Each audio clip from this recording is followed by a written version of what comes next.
যুদ্ধ থামানোর জন্য হয়েছে চুক্তি, কিন্তু এখনও কাটেনি সীমান্তের উত্তেজনা।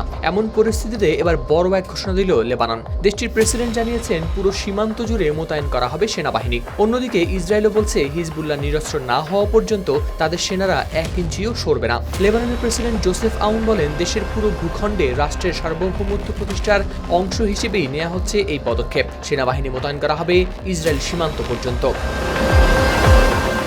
মধ্যপ্রাচ্যে মার্কিন সামরিক বাহিনীর প্রধান অ্যাডমিরাল ব্র্যাড কুপারের সঙ্গে বৈঠকে এই ঘোষণা দেন তিনি। বৈঠকে গেল সপ্তাহে যুক্তরাষ্ট্রের মধ্যস্থতায় ইসরায়েল ও লেবাননের মধ্যে স্বাক্ষরিত শান্তি চুক্তি নিয়ে হয় আলোচনা। পরে অ্যাডমিরাল কুপার লেবাননের সেনাপ্রধান রডলফ হাইকালের সঙ্গেও বৈঠক করেন। লেবাননের সেনাবাহিনীর এক বিবৃতিতে বলা হয়েছে, বৈঠকে দেশের নিরাপত্তা পরিস্থিতি ও পুরো অঞ্চলের সর্বশেষ পরিস্থিতি নিয়ে আলোচনা হয়েছে। যুক্তরাষ্ট্রের মধ্যস্থতায় হওয়া চুক্তি অনুযায়ী দক্ষিণ লেবাননের নিরাপত্তা নিশ্চিত করা এবং হিজবুল্লাহকে নিরস্ত্র করার দায়িত্ব দেওয়া হয়েছে লেবাননের সেনাবাহিনীর উপর। তবে এখনই সীমান্ত থেকে সেনা সরাতে রাজি নয় ইসরায়েল। প্রতিরক্ষামন্ত্রী ইসরায়েল কাটজ বলেন, লেবাননের কোনো ভূখণ্ড দখলের লক্ষ্য নেই তাদের। তবে হিজবুল্লাহ সম্পূর্ণ নিরস্ত্র না হওয়া পর্যন্ত ইসরায়েলি সেনারা 1 মিলিমিটারও পিছু হটবে না। চুক্তি স্বাক্ষরের পর মার্কিন সেন্ট্রাল কমান্ডের প্রধানের লেবানন সফরের দিনই এমন অবস্থান পুনর্ব্যক্ত করেছে তেল আবিব।